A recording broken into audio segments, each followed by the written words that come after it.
Well, good morning. Welcome to Debbie's Back Porch. So glad to have you with us. I feel like baking some bread. So I'm going to bake some Kaiser Rolls.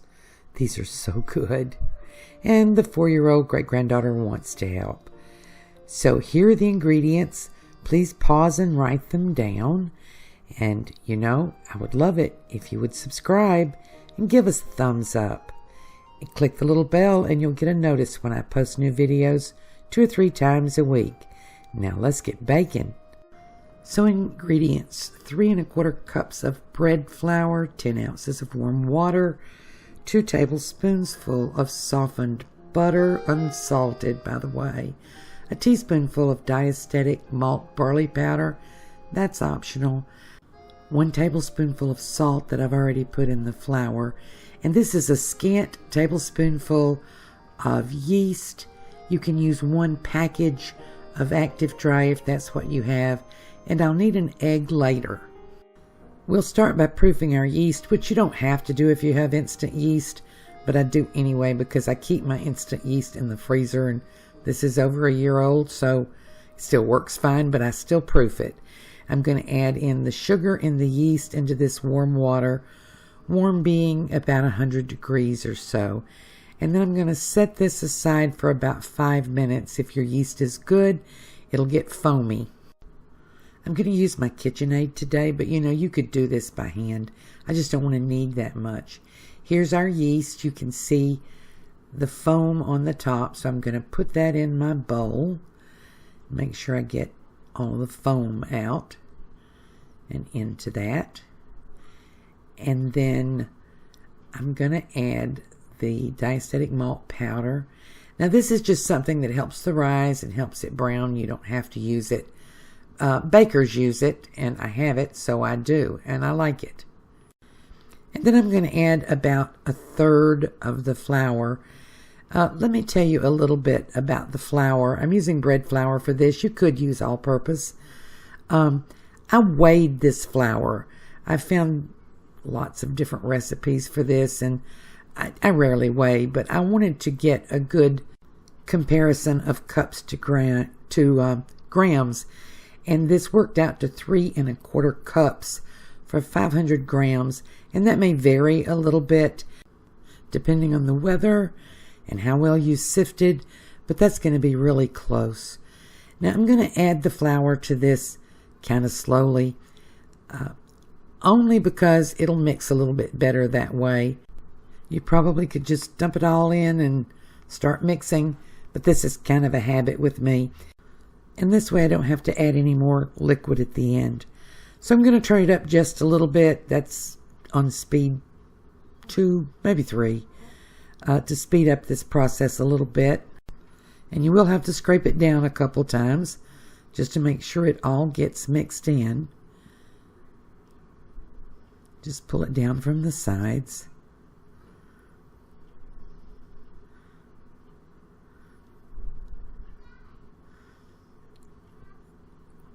Like that. And then I'll add some more flour.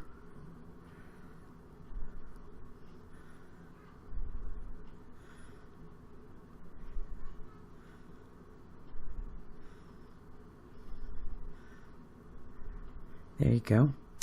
And now let's mix a little more. I'm using King Arthur bread flour, by the way, unbleached bread flour. I really like the results with that. Okay, so I've added all the flour except about 1/4 cup. And I'm saving that because I may need to add a little bit more after I add the butter. Sometimes adding a little flour helps it pull together better. We add the butter at the end, after everything else is all mixed together. So it's all mixed together and it's pulling clean from the sides. I'm going to add the butter and then just let it mix until that's all mixed in. And as I said, sometimes you need to add just a little bit more flour to make the butter incorporate in with the dough well. It sort of makes it come apart.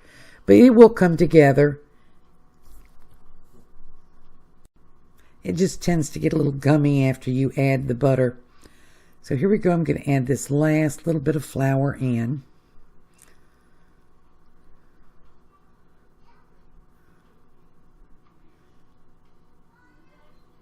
And turn it back on. Now when this is coming together and it's pulling clean from the sides again, I'm going to set this to knead for about 5 minutes. And I will set the timer for 5 minutes and I'll be back. Okay, this is looking good. We're going to test it to make sure it's kneaded long enough. And we do that by doing the window pane test, which I've shown many times, but will show again in case this is the first of my videos you watched. So I wet my fingers and I pull off a chunk of the dough, and then I'm going to start stretching it. Your dough is kneaded enough. Now this works with most yeast spreads. Your dough is kneaded enough if you can pull it out, if it's elastic enough that you can pull it out and it won't tear until you can see the sunshine through it like a window pane. Now I don't mean the whole thing, but you'll have spots that pull thin enough that you can see the light through them. And if it can do that without tearing, then it has been kneaded enough. So I turned this out on a floured board, and I forgot to turn the camera on until I'd already worked it all together. I didn't actually have to work in any more flour, just enough to keep it from being sticky on my hands. And you can see that's beautiful and smooth. I'm forming it into a ball. Now, a couple people asked me over the last couple weeks, why do you do all that? Why do you work it and form it into a ball? And that's to form surface tension. And surface tension helps your bread rise and brown. So here's my proofing bowl. I have a little oil in the bottom. I turn it in and flip it over. And I'm going to put my lid on it. I put the cover on, but I don't make it tight because this will off gas. That's part of the rising process. Warm spot till it doubles, about 45 minutes. So here we have it. Nice puffy ball of dough. I'm going to flour my hands here and I'll show you. You know it's risen enough if you poke a finger in it and it doesn't fill right back up, but you can see in the bottom that it's starting to slowly fill up. So I'm going to spread some flour out here and then gently press this down. We won't need a rolling pin for this.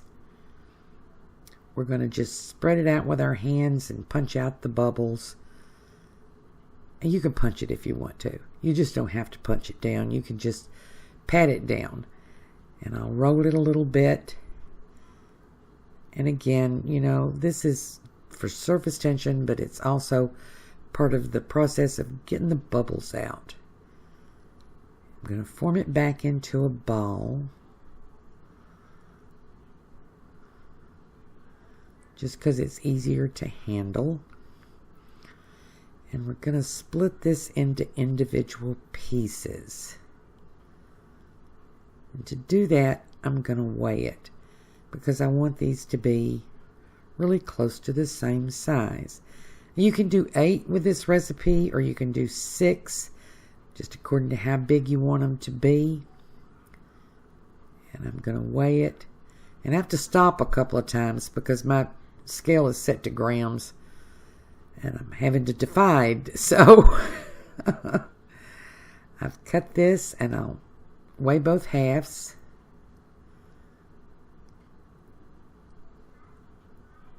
Somebody asked me in one of the groups about how to make their rolls uniform, and I'm going to try to show that in this video. Okay, pinch a little bit more off and put it over here.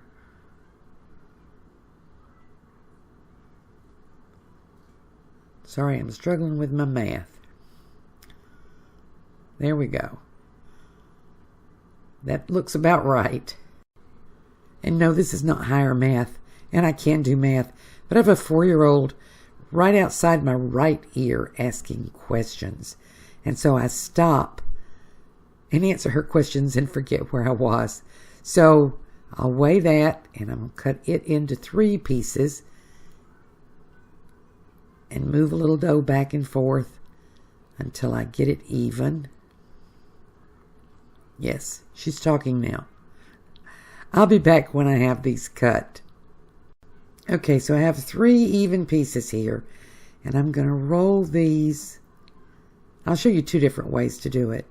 I'm just rolling it around and around, and then kind of stretching it out, and I'm going to roll these into strands, about 1 foot long or so. And it works best with 2 hands, and start in the middle and roll out. And if I find a spot that's too thick, I'll kind of pull on it. And this will take you a couple of minutes. It gets easier as you go along because the more the dough rests, the easier it is to shape. So we're just about there. And these don't have to be perfectly even, but pretty even. So if you find a thick spot, just kind of roll it, pull it out. And then I'm going to show you how to tie the knot that makes it a Kaiser roll. Now, if you want to do it the easy way, you can buy a little cutter that shapes them like a Kaiser roll. So let's tie a knot right in the middle. Stretch it a little bit. Pull it together kind of firmly. Then take the bottom end and poke it in the hole in the middle, going over the top. Then take the top end, go underneath, poke it there in that hole in the middle. And I always poke it in through there until my finger and thumb meet, and to make sure that they're really melded together. And there you go, a Kaiser roll. I'll do one more. Another way to form the strand is to pat it out flat and then roll it really tightly. And then you start your rolling back and forth. And that might work a little more quickly. You know, I probably ought to buy a Kaiser roll cutter, but this is really pretty easy, and I don't make them that often. But if you have the cutter, you just take your little round ball of dough and press the cutter down on it, and it makes a shape in the top of it. It doesn't actually tie it in a knot. It just makes that shape. So we've just about got this one ready.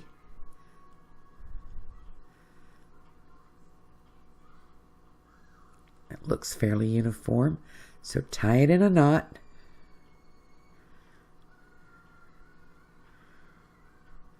Pull it kind of tight.